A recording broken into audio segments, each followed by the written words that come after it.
Bismillahirrahmanirrahim. Assalamu alaikum. My name is Hassan and today we are going to explain text using Google Chrome extension.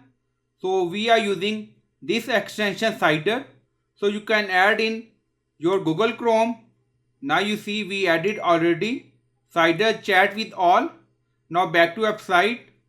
So we are going to explain any text by using this. So you can select text. Now you see responsive, we select, and then you see Cider bar. You see multiple option, and then you see explain.